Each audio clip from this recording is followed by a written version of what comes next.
Betara kala lahir, Betara Kala. Betara kala lahir. Kisah ini menceritakan tentang kelahiran Betara Kala yang terjadi dari karma salah Batara Guru. Dilanjutkan dengan peristiwa Betari Uma berubah wujud menjadi Betari Durga. Kisah ini disusun berdasarkan sumber serat Paramayoga karya Raden Ngabehi Ronggo Warsito dengan sedikit pengembangan. Meskipun telah membangun kahyangan Arga Dumilah yang tidak kalah indahnya dibanding kahyangan Tengguru, namun perasaan Betara Guru masih sangat kecewa atas kekalahannya melawan mukjizat Nabi Isa. Ia hanya bisa menyesali perbuatannya yang telah menyerang kerajaan Bani Israel dan melanggar nasihat Sang Hyang Padawenang. Untuk menghibur diri, Betara Guru mengajak Betari Uma pergi berpesiar menikmati keindahan Pulau Jawa. Betari Uma awalnya tidak bersedia karena ia mendapatkan firasat akan terjadi hal yang tidak baik. Namun Betara Guru terus-menerus mendesak sehingga Betari Uma akhirnya menurut juga. Lahirnya Kama Salah, yaitu kesalahan Betara Guru. Betara Guru dan Betari Uma pun berangkat dengan mengendarai lembu Andini. Mereka terbang di angkasa menikmati keindahan Pulau Jawa dari atas. Ketika melewati Laut Selatan, saat itu hari sudah menjelang senja. Sinar matahari terbenam yang kemerah-merahan menerpa tubuh Betari Uma sehingga membuatnya terlihat semakin cantik. Tiba-tiba saja Betara Guru terbangkit nafsu birahinya. Maklum saja, sejak kelahiran Betara Wisnu yang melalui ajian Asmara Gama, Asmara Cipta, dan Asmara Turida, ia tidak pernah lagi melakukan persetubuhan dengan sang istri, sehingga kali ini nafsunya bagaikan meledak dan berkobar-kobar. Betara Guru pun mengajak Betari Uma bersetubuh di atas punggung lembu Andini saat itu juga. Betari Uma menolak karena malu. Namun, Betara Guru terus memaksa dan mengancam hendak menggunakan kekerasan. Betari Uma mengingatkan Betara Guru selaku Raja Dewata tidak sepantasnya bersikap seperti raksasa. Ucapan Betari Uma yang sedang terdesak itu berubah menjadi kutukan. Seketika Betara Guru pun mendapatkan cacat ketiga, yaitu memiliki 2 buah taring panjang seperti raksasa. Maka sejak saat itu Betara Guru mendapatkan julukan baru, yaitu Sang Hyang Randuwana, yang bermakna memiliki taring seperti buah randu hutan. Betara Guru sangat murka atas kutukan yang menimpa dirinya. Keinginannya bersetubuh pun berubah menjadi niat untuk memperkosa istrinya sendiri. Tubuh Betari Uma kemudian diangkat dan didudukkan di atas pangkuannya. Karena nafsu birahi sudah tak terkendalikan, air mani Betara Guru pun memancar keluar. Namun Betari Uma meronta menghindarinya, sehingga air mani tersebut jatuh ke laut.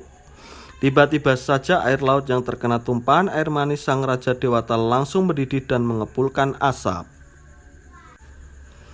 Kama Salah pun berubah wujud menjadi raksasa. Dengan perasaan kecewa bercampur malu, Betara Guru memutuskan pulang ke kahyangan Arga Dumilah. Tiba-tiba datang dewa penjaga lautan yang bernama Betara Baruna menghadap kepadanya. Betara Baruna ini adalah putra Betara Gangga, putra Betara Hirmaya, putra Sang Hyang Hening, yaitu paman Betara Guru. Betara Baruna melaporkan bahwa di Laut Selatan telah tercipta api berkobar-kobar yang menewaskan banyak ikan dan binatang air.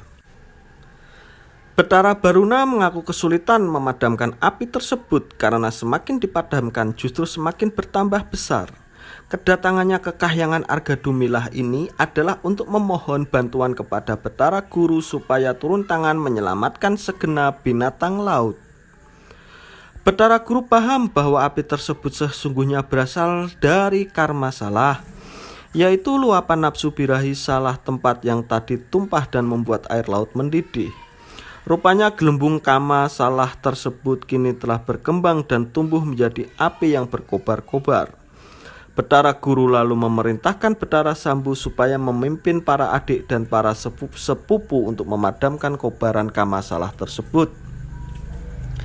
Betara Sambu dan pasukan Dewata telah tiba di Laut Selatan dan mengepung api yang berkobar-kobar itu.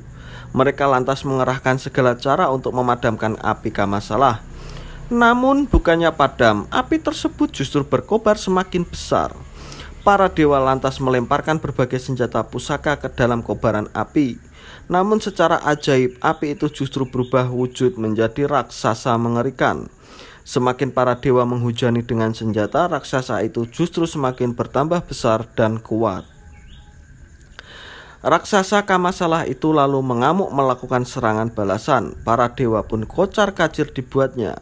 Mereka berhamburan terbang kembali ke kahyangan Argadumilah. Si Kamasalah terus mengejar sambil menanyakan siapa dirinya dan siapa orang tuanya. Kamasalah mengejar para dewa sampai memasuki kahyangan Argadumilah. Betara Guru dengan tenang menyambut kedatangannya dan menyuruhnya duduk di lantai. Kamasalah heran melihat wujud Betara Guru yang jauh lebih kecil dari dirinya namun berani memberikan perintah begitu saja. Betara Guru pun memperkenalkan diri sebagai Raja Dewata, penguasa seluruh dunia. Kamasalah merasa kebetulan karena Betara Guru pasti bisa menceritakan siapa asal usulnya dan siapa orang tuanya. Betara Guru bersedia menceritakan asal usul Kamasalah apabila raksasa tersebut memberikan sembah bakti yang tulus kepadanya. Kamasalah pun membungkuk menghadurkan sembah. Pada saat itulah Betara Guru tiba-tiba memangkas rambut raksasa itu. Kamasalah tersebut terkejut dan mendongak. Secepat kilat Betara Guru memotong 2 buah taringnya dan menusuk lidahnya hingga semua bisa di dalam mulut raksasa itu mengalir keluar. Begitu kehilangan 2 buah taring dan bisa di lidahnya, tubuh Kamasalah langsung lemas tak berdaya dan terkulai di lantai.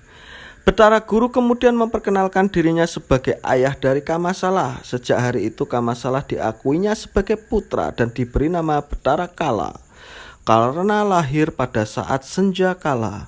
Putra nomor 6 itu lalu diperintahkan untuk tinggal di Pulau Nusa Kambangan yang terletak di Laut Selatan. Betara Kala berterima kasih dan berangkat menuruti perintah sang ayah. Betara Guru kemudian menyerahkan kedua taring Betara Kala yang dipotongnya tadi kepada Betara Ramayadi dan Betara Anggajali supaya ditempa menjadi senjata. Kedua empu kahyangan itu lalu mengubah taring-taring tersebut menjadi 2 buah keris pusaka yang diberi nama keris Kalanada dan keris Kaladita. Betari Uma pun dikutuk menjadi Betari Durga. Berita tentang Betara Guru memiliki anak terwujud raksasa besar dan mengerikan telah membuatnya merasa sangat malu. Ia pun menimpakan kesalahan kepada Betari Uma yang seharusnya tidak menolak sewaktu diajak bersetubuh di atas lembu Andini. Betara Guru pun menemui Betari Uma dan menceritakan segalanya. Ia memarahi Betari Uma sebagai istri tidaklah pantas menolak perintah suami. Betari Uma balas mengatakan bahwa terciptanya Betara Kala tidak lain karena kesalahan Betara Guru sendiri yang tidak dapat mengendalikan nafsu birahi. Jawaban ini membuat Betara Guru tersinggung dan semakin marah. Betara Guru lalu menjambak rambut sang istri dan memukuli badannya. Kedua kaki Betari Uma diangkat sehingga tubuhnya pun tergantung dengan kepala di bawah. Betari Uma menjerit, memohon ampun dengan suara yang melengking menyayat hati. Betara Guru tidak peduli dan menyebut jeritan Betari Uma itu seperti suara raksasi. Karena Betara Guru memiliki ajian Kawastrawam, membuat apa yang ia ucapkan menjadi kenyataan. Seketika wujud Betari Uma pun berubah menjadi raksasi buruk rupa.